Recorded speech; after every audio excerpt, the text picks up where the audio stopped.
Hello everyone, चलिए आज हम पढ़ते हैं क्लास 10 स्पर्श का चैप्टर। अब कहाँ दूसरों के दुख में दुखी होने वाले। इसके रचिता है निंदा फाजली। चलिए तो स्टार्ट करते हैं चैप्टर। चलिए तो अब हम ये पूरे चैप्टर को बहुत शॉर्ट में देखते हैं। बाइबिल के सोलोमन को कुरान में सुलेमान भी कहा गया है। वे ईसा से 10,025 वर्ष पूर्व एक बादशाह थे, मतलब वे एक राजा थे। वे मनुष्य ही नहीं, पशु पक्षियों की भाषा भी समझते थे। एक बार वे अपने लश्कर के साथ रास्ते से गुजर रहे थे। लश्कर माने सेना के संग में रास्ते से गुजर रहे थे। रास्ते में कुछ चींटियां उनके घोड़े की आवाज सुनकर अपने बिल की तरफ वापस चल पड़ी। सुलेमान ने उनसे कहा, घबराओ नहीं, सुलेमान को खुदा ने सबका रखवाला बनाया है। मैं किसी के लिए मुसीबत नहीं हूँ, सबके लिए मोहब्बत हूँ। यह कहकर वे अपनी मंजिल की तरफ बढ़ने लगे। सिंधी भाषा के एक महाकवि शेख अयास ने अपनी आत्मकथा में लिखा है, एक दिन उनके पिता कुएं से नहा कर लौटे तो माँ ने भोजन परोसा। उन्होंने जैसे ही रोटी का कौर तोड़ा तो उन्हें अपनी बाजू पर माने हाथ पर एक चींटा दिखाई दिया। उसे देखकर वे उठ खड़े हुए। वे बोले, मैंने एक घर वाले को बेघर कर दिया है। उस बेघर को कुएं पर उसके घर छोड़ने जा रहा हूँ। चलिए इसके बाद का अब देखते हैं। बाइबिल और दूसरे पावन ग्रंथों में नूह नाम के एक पैगंबर का जिक्र मिलता है। उसका असली नाम लश्कर था। नूह के सामने से एक बार एक घायल कुत्ता गुजरा। नूह ने उसे धुतकारते हुए कहा, दूर हो जा गंदे कुत्ते। इस पर कुत्ते ने जवाब दिया, ना मैं अपनी मर्जी से कुत्ता हूँ, ना तुम अपनी पसंद से इंसान हो। बनाने वाला सबका तो वही एक है। नूह उसकी बात सुनकर सारी उम्र रोते रहे।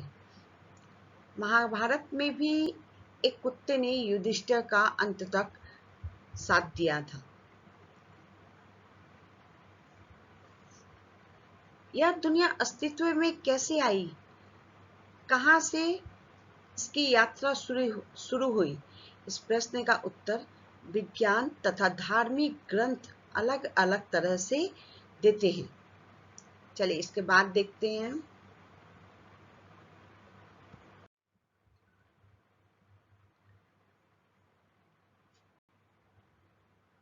यह धरती किसी एक की नहीं है, सभी जीव जंतु का इस पर समान अधिकार है।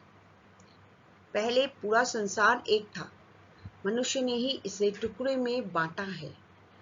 पहले लोग मिलजुल कर रहते थे, अब वे बढ़ चुके हैं। बढ़ती हुई आबादी में समंदर को पीछे ढकेल दिया है, पेड़ को रास्ते से हटा दिया है। समंदर को पीछे ढकेल दिया है मतलब समंदर को कम करके वहां पर मकान ये सब बना लिया है। फैलते हुए प्रदूषण ने पंछियों को बस्तियों से भगाना शुरू कर दिया है। पंछियों का बसेरा उजाड़ दिया गया है, पंछियों का घर उजाड़ दिया गया है। बढ़ती हुई आबादी के कारण और प्रदूषण के कारण प्रकृति का रूप बदल गया है। लेखक की माँ कहती थी कि सूरज ढले आंगन के पेड़ से पत्ते मत तोड़ो। मतलब पेड़ से बोलते हैं ना कि बच्चों को बोलते हैं कि पेड़ सो गया है तो अभी पेड़ को टच मत करो, छुओ मत। दिया बाती के वक्त फूल मत तोड़ो, दरिया पर जाओ तो उसे सलाम करो, कबूतरों को मत सताया करो, मुर्गे को परेशान मत किया करो। वह अजान देकर सबको जगाता है, मतलब वो कुकड़ू करके सबको जगाता है। लेखक बताते हैं कि ग्वालियर में उनका मकान था। उनके रोशनदान में कबूतर के जोड़े ने घोंसला बना लिया था। एक बार बिल्ली ने उसमें से एक अंडा तोड़ दिया। दूसरे अंडे की रक्षा करते समय वह अंडा लेखक की मां से टूट गया। इस काम के लिए क्या हुआ, वो अंडा टूटा तो उनकी मां सारे दिन रोती रही। उन्होंने माफी के लिए रोजा रखा, मतलब उपवास रखा। बार बार नमाज पढ़कर खुदा से इस गलती के लिए माफ करने की दुआ मांगती रही। अब संसार में काफी बदलाव आ गया है। लेखक मुंबई के वर्सोवा इलाके में रहते थे। वहां समुंदर किनारे बस्ती बन गई है।